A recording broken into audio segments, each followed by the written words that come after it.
Criada pelo Supremo Tribunal Federal por uma emenda constitucional e regulamentada há 15 anos com o objetivo de uniformizar a jurisprudência, dar celeridade aos processos e desafogar a Suprema Corte, a repercussão geral é um dos temas mais relevantes na competência constitucional.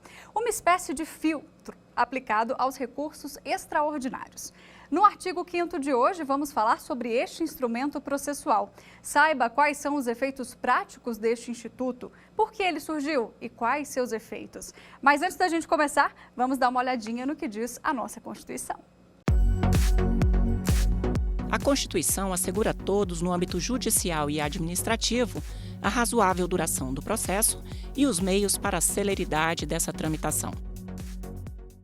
Sobre o tema, eu converso agora com Daiane Lira, chefe de gabinete do ministro Dias Toffoli, e com Alexandre Freire, que é secretário de Altos Estudos, Pesquisas Jurídicas e Gestão da Informação aqui do Supremo Tribunal Federal. Obrigada pela presença aqui de vocês dois. Daiane, tudo bem? Bem-vinda aqui ao artigo 5º. Obrigada, Mariana. Alexandre, agradeço também a sua participação aqui com a gente. Muito obrigada. Uma grande honra. Muito obrigado. Bom, vamos lá, vou começar com as mulheres então. Doutora Daiane, resumidamente, vamos explicar para o nosso público o que é a repercussão geral, antes da gente entrar em falar um pouco da importância desse instituto. O que é então a repercussão? Uma das competências do STF é conhecer, por meio dos recursos extraordinários, por meio dos recursos extraordinários interpostos em face de decisões judiciais proferidas pelos demais órgãos do Poder Judiciário, o STF vai analisar a existência de violação à Constituição nessas decisões judiciais. Nesses recursos extraordinários, a Emenda Constitucional 45 de 2004, como você já mencionou, criou o chamado Instituto da Repercussão Geral. Esse instituto é um requisito de admissibilidade dos recursos extraordinários no STF, ou seja, aquelas partes que recorrem, que interpõem os recursos extraordinários, eles precisam demonstrar a existência de repercussão geral daquela questão constitucional discutida, para que daí sim o Supremo analise a questão. E o que seria, então, essa repercussão geral do recurso extraordinário? É quando a questão discutida no processo, ela traz uma questão relevante, seja do ponto de vista econômico, político, social e jurídico, e ultrapasse os interesses daquelas partes do processo específico. Agora, doutora Alexandre, a doutora Daiane citou a questão dos recursos extraordinários. Como que esses recursos chegam aqui, então, ao STF para que se dê início a todo esse processo até a repercussão geral? O recurso extraordinário é um recurso de devolução vinculada, que tem por finalidade levar ao Supremo Tribunal Federal o exame de uma determinada decisão em que haja contrariedade ao direito constitucional, à Constituição Federal.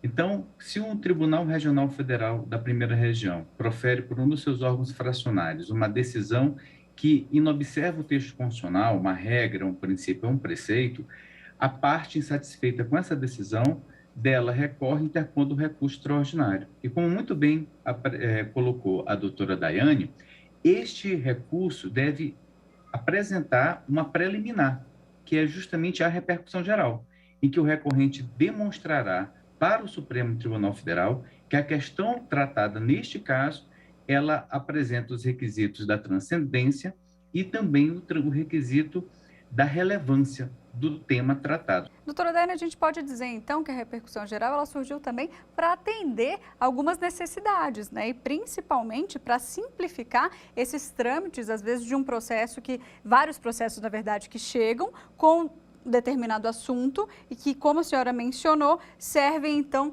para uma população em geral, não só específica daquele processo. A gente pode entender, então, a repercussão geral como uma forma de filtro? Ele serve ali como um filtro e ele vem exatamente nesse contexto de reduzir, primeiro, a quantidade de processos em sede de recurso extraordinário que o STF analisa, porque qual é a nossa realidade, qual era a realidade que a gente tinha antes da criação do Instituto da Repercussão Geral, como foi mencionado, foi criado em 2004 por meio da Emenda Constitucional 45. A realidade anterior era que o STF, por meio dos recursos extraordinários, ele tinha que analisar cada um dos recursos que chegavam aqui no STF, não é? Então, mesmo que os processos tratassem da mesma questão jurídica, demandas repetitivas, casos análogos, questão controvertida semelhante, o STF tinha que julgar cada um desses recursos extraordinários. Doutora Alexandre, ao longo desses anos, a gente teve uma evolução nessa instrução, né, na repercussão geral? Conta para mim. Ao longo do tempo, a repercussão geral se afirmou como uma verdadeira técnica de gestão processual no âmbito do Supremo Tribunal Federal. Poderia destacar, por exemplo, que a repercussão geral ela serve como, além de um filtro, a partir do momento que o Supremo Tribunal Federal profere uma decisão e fixa uma tese, essa tese ela é aplicada ao caso concreto e também ela tem eficácia que se expande para outras situações semelhantes. Do ponto de vista de procedimento, a repercussão geral, em um primeiro momento, ela era apreciada no plenário presencial da Corte.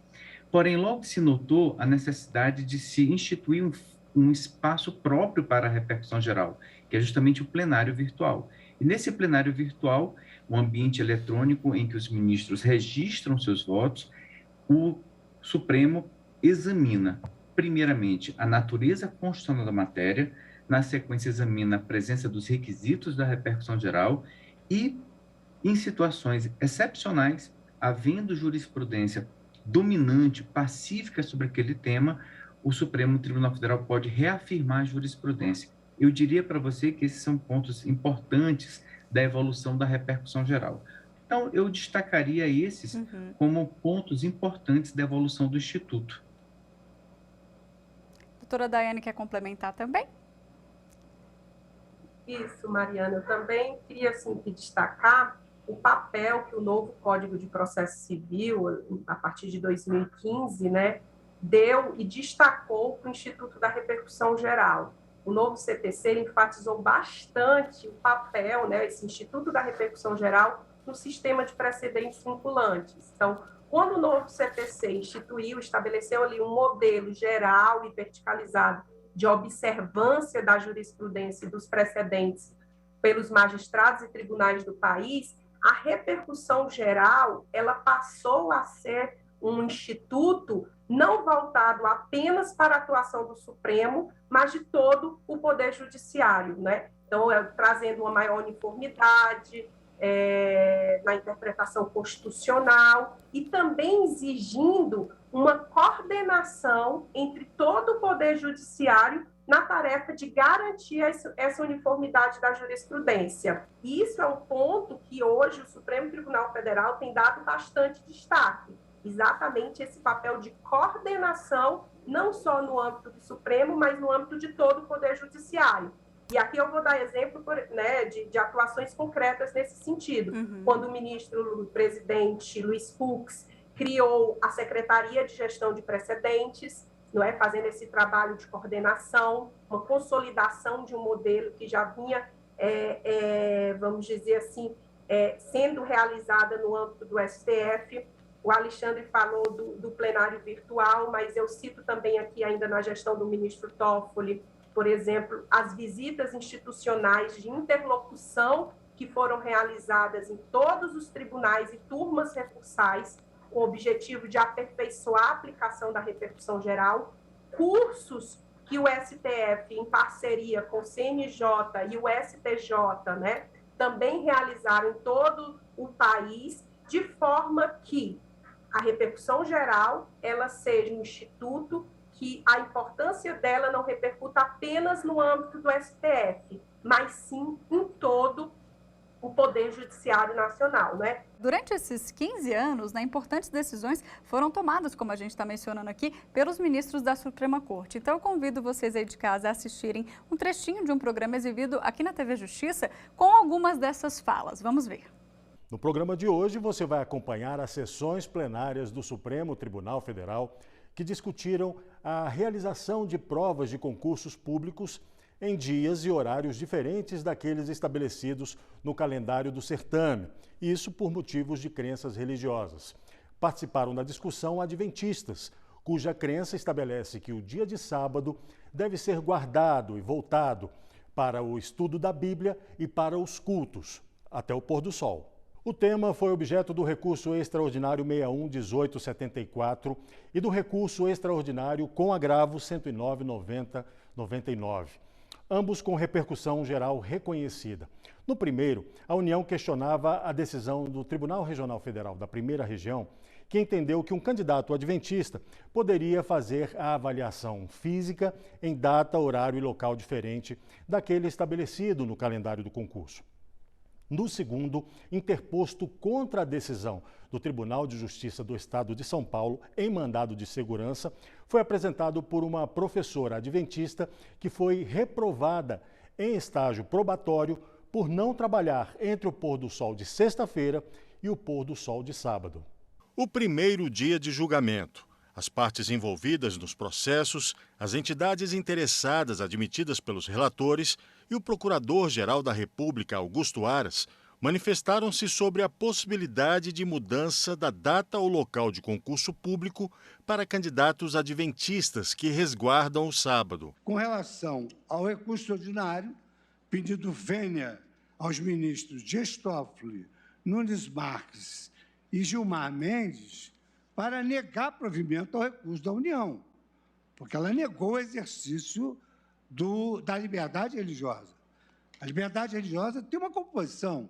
Se por força da liberdade religiosa eu não posso fazer alguma coisa, o poder público não aceita a minha objeção de consciência, evidentemente que está havendo uma violação à liberdade religiosa. Prevaleceu o entendimento de que a proteção judicial à liberdade religiosa prevista na Constituição Federal e a fixação de prestação ou critérios alternativos, quando alegada escusa de consciência, é necessária e obrigatória. Ficaram vencidos quanto às teses os ministros Dias Toffoli, Nunes Marques, Gilmar Mendes e Marco Aurélio. Agora eu também vou chamar uma pergunta enviada para a nossa produção sobre esse tema para os nossos convidados responderem aqui. Pode rodar. Após ser reconhecido e julgado pelo STF, a repercussão geral serve de guia para outras decisões? Uma decisão proferida em recurso extraordinário com repercussão geral reconhecida e fixação de tese, ela tem uma eficácia horizontal. O que isso significa? Ela vincula as turmas do Supremo Tribunal Federal e serve também de horizonte para o próprio Supremo Tribunal Federal para decisões posteriores do plenário do Supremo Tribunal Federal.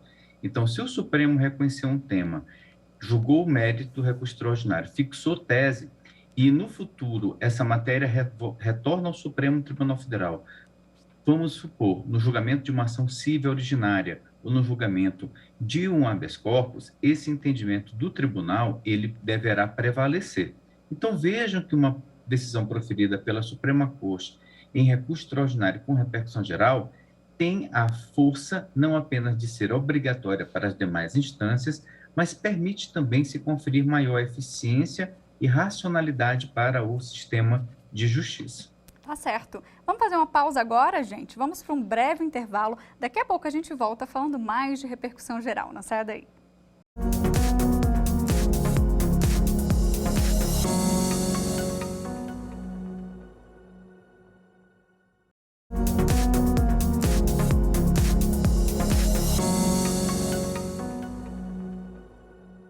O artigo 5º está de volta, hoje falando sobre os 15 anos da existência de uma importante ferramenta para a Suprema Corte, a repercussão geral. E sobre esse tema eu continuo aqui conversando com Daiane Lira, que é chefe de gabinete do ministro Dias Toffoli, e também com Alexandre Freire, que é secretário de Altos Estudos, Pesquisas Jurídicas e Gestão da Informação aqui do Supremo. Bom, a gente fechou então o nosso primeiro bloco, explicando, para o nosso telespectador a questão da repercussão geral, se cabe para outras instâncias, outros tribunais. E eu volto agora a esse segundo bloco querendo saber um pouquinho mais sobre os temas importantes, os principais temas decididos, doutor Alexandre, que tiveram a repercussão geral reconhecida aqui no STF. A gente pode citar alguns exemplos? Eu lembraria do tema 77, em que a Corte, no julgamento de recurso extraordinário com repercussão geral, assentou o não cabimento de mandado de segurança contra a decisão proferida por juizados especiais, porque esse tema era muito recorrente em primeiro grau. Isso gerava alguma instabilidade e uma falta de segurança jurídica e ausência de integridade nas decisões. Então, quando a Corte assentou esse entendimento, nós não tivemos mais um número excessivo de controvérsias veiculando essa mesma matéria. Uma outra questão que me vem à mente é o tema 90, em que a Corte assentou que compete ao juízo falimentar processar e julgar a execução de créditos trabalhistas no caso de empresas que estejam sob a fase de recuperação judicial. Esse é um tema muito sensível que aqui e ali causava algum tipo de insegurança na medida em que se discutia a competência do juízo para processar e julgar essas ações. Se eram da Justiça do Trabalho, se eram da Justiça Comum, se fossem da Justiça Comum, se era do juízo falimentar ou do juízo cível. Então, uma vez que o Supremo Tribunal Federal decidiu essa matéria, a questão se pacificou e evitou-se com isso que o sistema de justiça se debruçasse mais uma vez a respeito dessa matéria. Tem uma curiosidade, doutora Daiane, me explica aqui. Existe a possibilidade, né, de ter algum RE independente que não foi julgado, que chegou antes, né, do Instituto da Repercussão Geral? Como é que esses casos são julgados? A aplicação da repercussão geral no âmbito do STF, a gente falou da emenda constitucional, né? A emenda constitucional 45 foi de 2004, mas ela dependia de regulamentação legal e, posteriormente, de regulamentação regimental. Só a partir de 2007, exatamente por isso que a gente está comemorando agora 15 anos de aplicação da repercussão geral, é que foi regulamentada a sistemática da repercussão geral, pela emenda regimental 21 de 2007. E é a partir desse momento, 3 são os recursos, a publicação dos acórdãos, né, recorridos, a partir de 3 de maio de 2007, que passa a ter a obrigatoriedade de demonstração da preliminar de existência de repercussão geral. Os recursos anteriores, eles não são obrigatoriamente submetidos à sistemática da repercussão geral. Não era necessário a demonstração dessa preliminar de repercussão geral. Mas o próprio Supremo Tribunal Federal já admitiu a possibilidade de, mesmo nesses recursos extraordinários interpostos antes desse marco temporal definido pelo STF, ele poder submeter esse recurso extraordinário à sistemática da repercussão geral, reconhecendo, não é, o tema como de repercussão geral para que aquela matéria seja analisada pela Corte e aplicada aos demais casos análogos que tratem da mesma questão. Doutora Daiane, chegou mais uma perguntinha aqui, a nossa produção recebeu e dessa vez é para a senhora responder. Pode rodar. A repercussão geral atende ao princípio da celeridade processual? Por quê?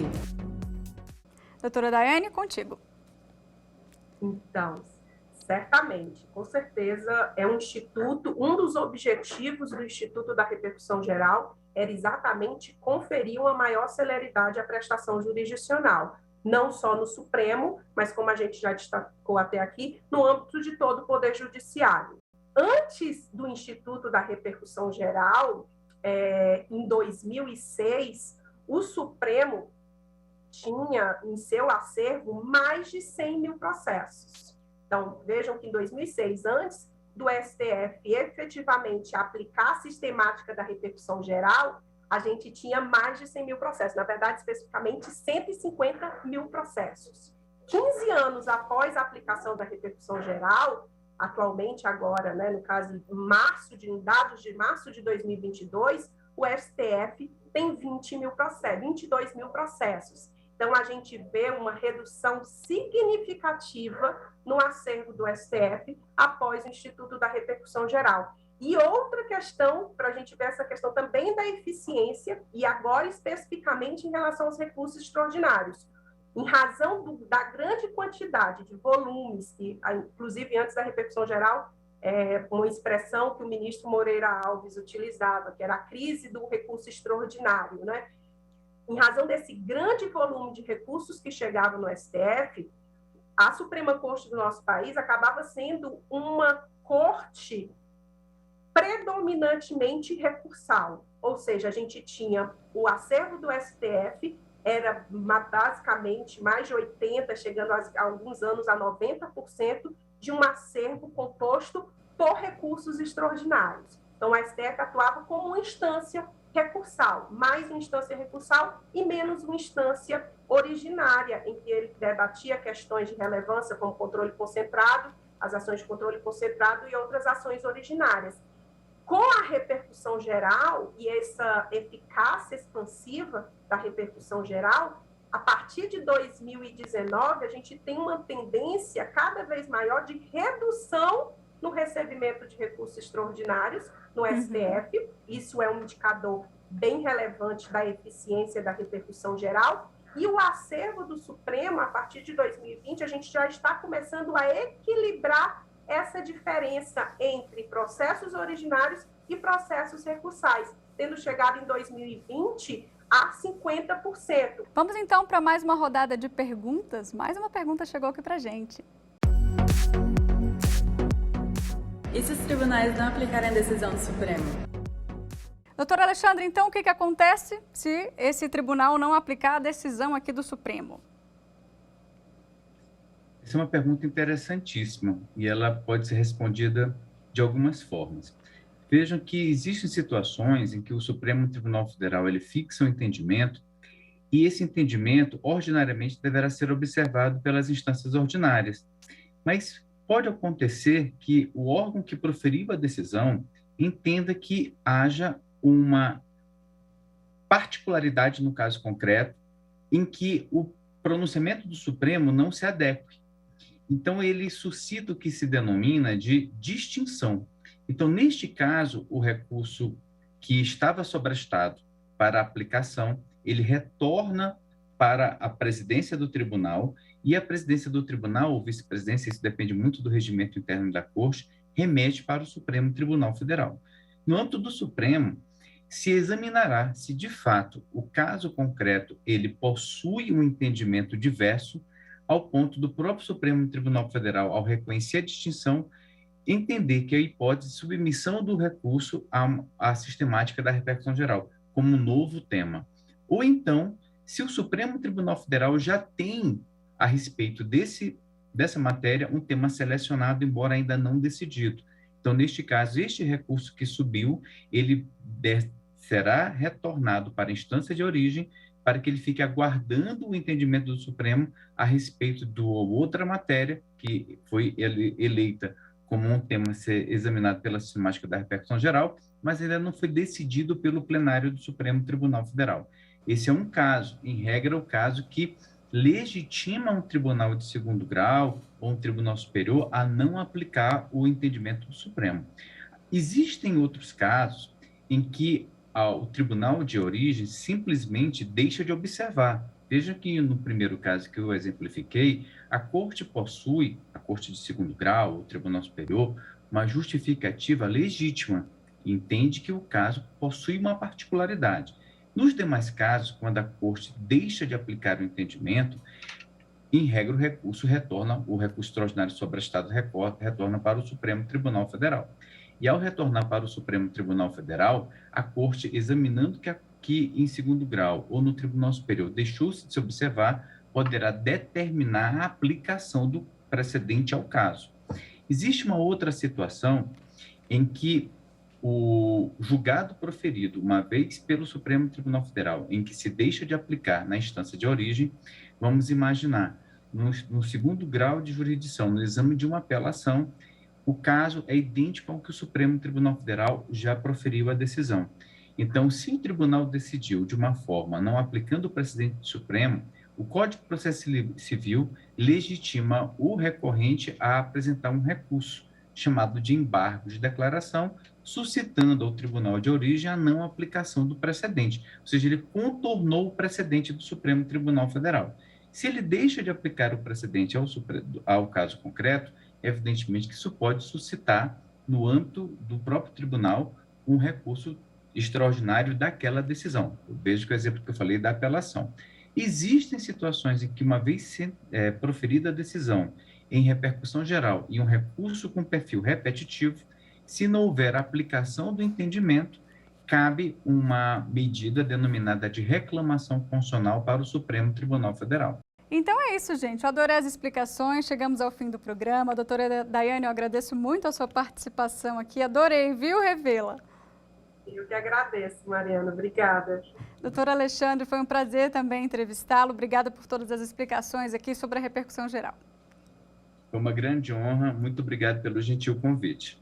É isso, eu agradeço também a sua companhia, né? Você que está assistindo a gente aí de casa ou da internet, você pode rever todos os nossos programas no site da TV Justiça ou acompanhar o nosso canal lá no YouTube, tá? Até o próximo Artigo 5º. Tchau, tchau.